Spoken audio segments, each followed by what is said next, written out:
पिछले क्लास में हम लोगों ने पढ़ा हिंदू विवाह की प्रकृति के बारे में कि हिंदू विवाह की प्रकृति कैसी है, हिंदू विवाह का उद्देश्य क्या है, यह एक संस्कार है का एक संविदा है।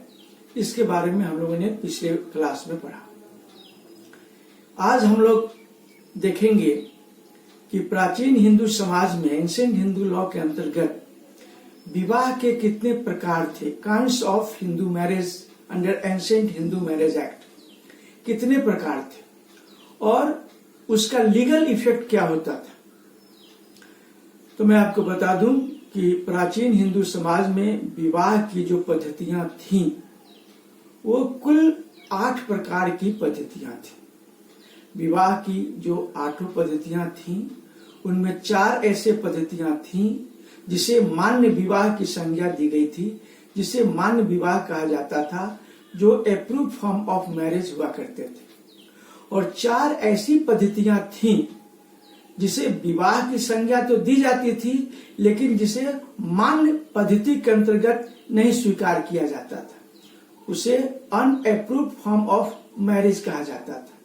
इस तरह से 4 मान्य पद्धतियां थी और 4 अमान्य पद्धतियां थी। तो जब अमान्य पद्धति थी, वो पद्धति मान्य नहीं थी, तो फिर उसे विवाह की संज्ञा क्यों दिया जाता था, विवाह के रूप में समाज उसे स्वीकार क्यों करता था, यह बात सामने आती है। तो एंशिएंट हिंदू लॉ में, प्राचीन हिंदू समाज में एक सिद्धांत था फैक्टम वैलिड का सिद्धांत, प्रिंसिपल ऑफ फैक्टम वैलिड। फैक्टम वैलिड के सिद्धांत के अंतर्गत ही अमान्य पद्धति के अंतर्गत हुए विवाहों को मान्यता दिया जाता था। यह फैक्टम वैलिड का सिद्धांत था क्या? फैक्टम वैलिड का सिद्धांत ये था कि अगर कोई घटना घट चुकी है, अगर कोई वस्तु स्थिति सामने आ चुका है, तो समाज के हित में, उस परिवार के हित में, उस व्यक्ति के हित में उसे स्वीकार कर लेना चाहिए। आज भी, आज के समय में भी जो मिस्टेक ऑफ फैक्ट होता है वो एक गुड एक्सक्यूज माना जाता है। तथ्य की भूल क्षमायोग्य आज भी माना जाता है। 2 तरह के भूल हुआ करते हैं, 2 तरह की गलतियां हुआ करती है। मिस्टेक ऑफ लॉ होता है और मिस्टेक ऑफ फैक्ट होता है। तो आज भी mistake of fact is a good excuse, whereas mistake of law is no excuse. तो उस समय भी, प्राचीन समाज में भी, जो अमान्य पद्धति के अंतर्गत विवाह हुआ करता था, जो पद्धति मान्य नहीं था, फिर भी जो घटना घट जाती थी, वास्तविकता सामने आ जाती थी, उसको विवाह के रूप में स्वीकार कर लिया जाता था। उस परिवार के हित में, उस व्यक्ति के हित में, उस कन्या के हित में जिसके साथ इस तरह की वास्तविकता कायम हो चुकी है। तो अब हम देखेंगे कि मान्य पद्धति के अंतर्गत जो विवाह के 4 प्रकार थे वो कौन कौन से थे, उनका क्या नाम था, उनकी प्रक्रिया क्या थी। तो पहला जो प्रकार था उसे कहा जाता था ब्रह्म विवाह। ब्रह्म विवाह के अंतर्गत कन्या का पिता एक वेदों का अध्ययन करने वाला, वेदों का ज्ञाता और सदाचारी, सदाचारी मतलब जिसका आचार सत्य हो, सत्य जो आचार सदाचार। तो जो वर वेदों का ज्ञाता होता था, जो सदाचारी होता था, उसे आमंत्रित कर कन्या का पिता उसकी पूजा कर और उसके साथ अपना कन्या का दान करता था। इस तरह से वो विवाह संपन्न होता था ब्रह्म विवाह के अंतर्गत। यह मान्य पद्धति के अंतर्गत आता था। दूसरा प्रकार था दैव विवाह। दैव विवाह के अंतर्गत यज्ञ के द्वारा कन्या का पिता अपने कन्या का विवाह संपन्न करता था। इस यज्ञ में, यज्ञ के एवज में, यज्ञ के पूर्णाहुति के फलस्वरूप उसके आधार पर कन्या का पिता अपने कन्या को दान करता था और इस कन्यादान को दैव विवाह की संज्ञा दी जाती थी। यह मान्य पद्धति के अंतर्गत आता था। दूसरा विवाह था आर्ष विवाह। आर्ष विवाह में कन्या का पिता धर्म कार्य करने के लिए, किसी कार्य करने के लिए गौ और मिथुन लेकर उसके एवज में, उसके बदले में कन्या का दान करता था। और ये जो प्रकार था वो भी मान्य पद्धति के अंतर्गत आता था। इसे हम आर्ष विवाह की संज्ञा देते हैं। प्राचीन समय में इसे आर्ष विवाह की संज्ञा दी जाती थी। और चौथा था मान्य पद्धति के अंतर्गत प्रजापत्य विवाह।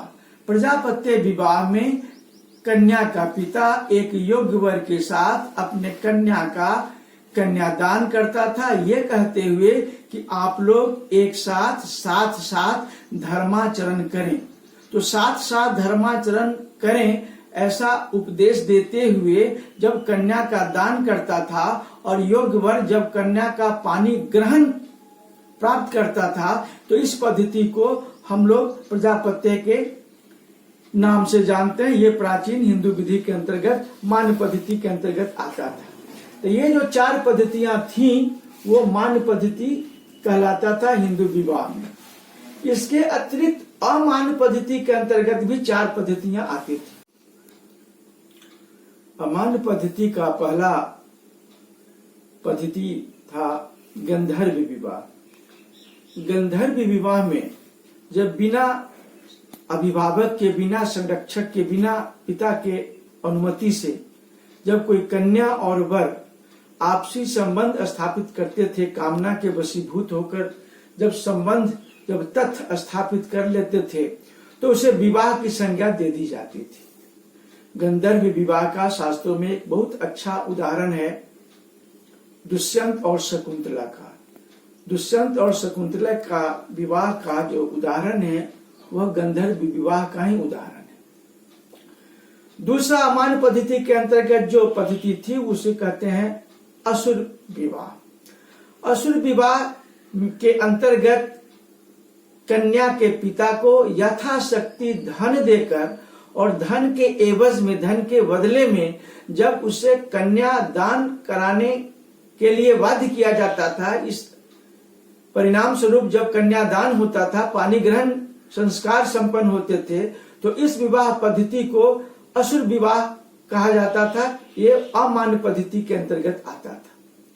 तीसरा पद्धति था राक्षस विवाह।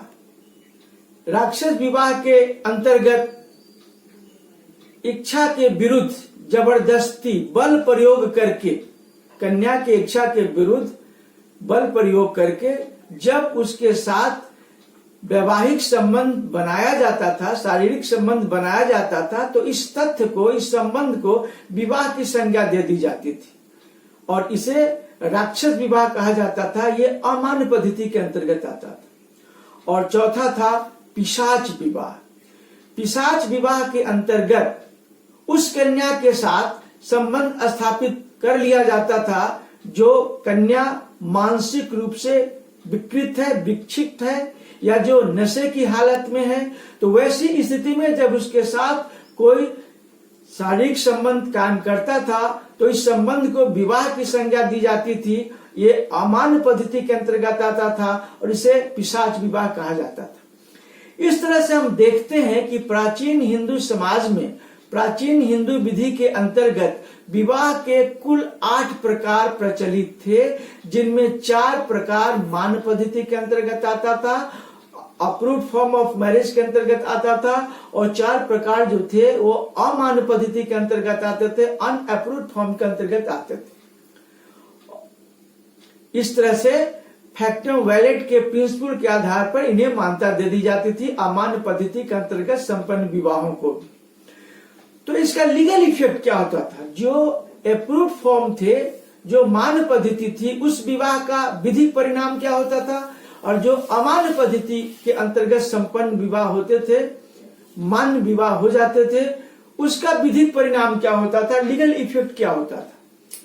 तो हम देखते हैं कि जो मान्य पद्धति के अंतर्गत विवाह संपन्न होते थे उसमें विवाह के बाद कन्या पति के गोत्र में सम्मिलित हो जाती थी, उसके गोत्र में परिवर्तन हो जाता था। और दूसरा प्रभाव यह पड़ता था कि कन्या के मृत्यु के बाद कन्या की जो संपत्ति हुआ करती थी, उस कन्या के संपत्ति का उत्तराधिकारी उसका पति या पति के परिवार वाले हुआ करते थे। ये मान्य पद्धति के अंतर्गत उसका विधिक परिणाम था, लीगल इफेक्ट होता था। लेकिन जो विवाह अमान्य पद्धति के अंतर्गत संपन्न होता था, उसमें उसके अंतर्गत ये व्यवस्था थी, ये विधिक उसका प्रभाव था कि विवाह के बाद कन्या के गोत्र में परिवर्तन नहीं होता था। विवाह के बाद भी कन्या अपने पिता के गोत्र की ही समझी जाती थी और कन्या की मृत्यु के बाद उसकी जो संपत्ति होती थी उस पर उसके पति या पति के परिवार वालों का उत्तराधिकार का अधिकार नहीं होता था, बल्कि उसके पिता का या पिता के परिवार वालों का उस मृत कन्या के संपत्ति पर उत्तराधिकार का अधिकार होता था। इस तरह हम देखते हैं कि एंशिएंट हिंदू सोसाइटी के अंतर्गत मैरिज के जो भिन्न भिन्न प्रकार थे वो 8 प्रकार के थे। उसके बाद हम देखेंगे कि एंशिएंट हिंदू सोसाइटी में, एंशिएंट हिंदू लॉ में मैरिज का कंडीशंस क्या था। तो इसको बारी बारी से देखते हैं। पहला कंडीशन तो ये था कि both party should B Hindu, दोनों ही विवाह के दोनों ही पक्षकारों को हिंदू होना चाहिए। हम लोग इस समय देख रहे हैं conditions of marriage under ancient Hindu marriage act. तो पहला था both party should B Hindu, यानी विवाह के दोनों पक्षकारों का हिंदू होना आवश्यक था। दूसरा कंडीशन था both party should be same caste, विवाह के दोनों पक्षकारों को एक ही वर्ण का, एक ही जाति का होना आवश्यक था। तीसरा जो कंडीशन था वो ये था कि both party should not be same गोत्र, दोनों पक्षकारों को एक ही गोत्र का नहीं होना चाहिए था। समगोत्री में विवाह वर्जित था, समगोत्री में विवाह संपन्न नहीं होता था। तो both party should not be same गोत्र। फिर नेक्स्ट कंडीशन था कि मैरिज बियॉन्ड सपिंड रिलेशनशिप, ताकि सपिंड रिलेशनशिप के बाहर विवाह संपन्न होना चाहिए। अब सपिंड रिलेशनशिप किसे कहते हैं?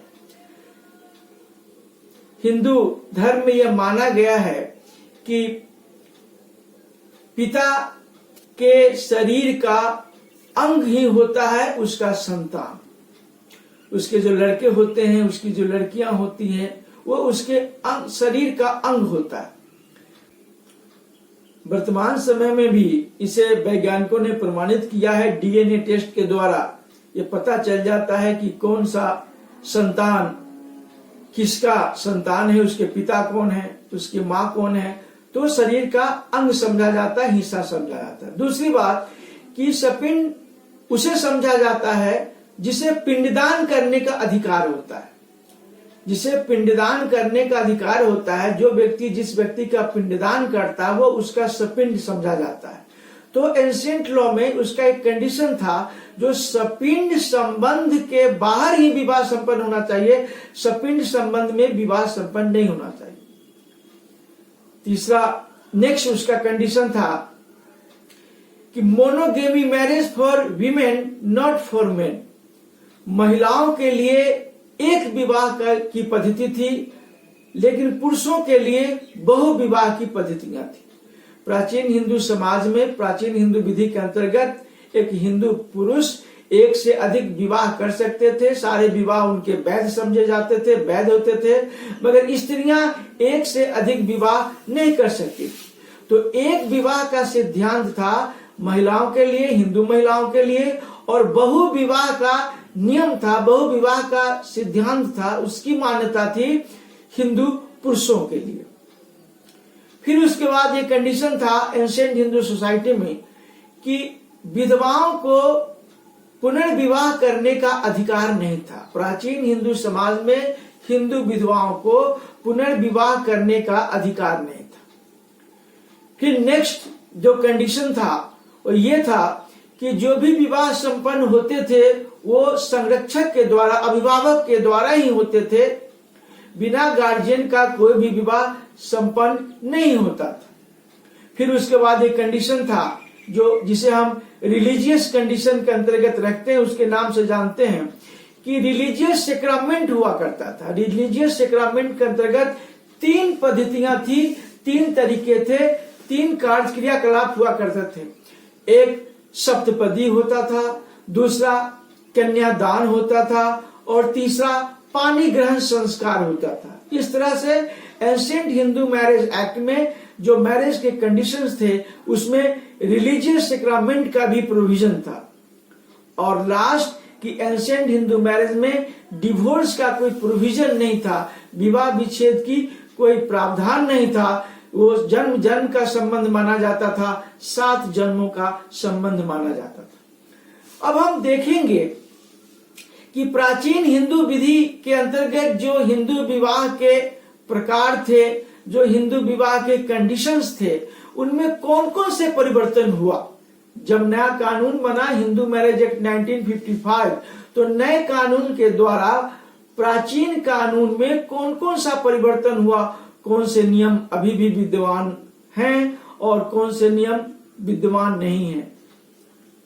कास्ट के बारे में, गोत्र के बारे में, सपिंड रिलेशनशिप के बारे में, मोनोगेमी मैरिज के बारे में, डिवोर्स के बारे में क्या क्या अमेंडमेंट हुआ हिंदू मैरिज एक्ट 1955 के अंतर्गत, इसको हम लोग देखेंगे।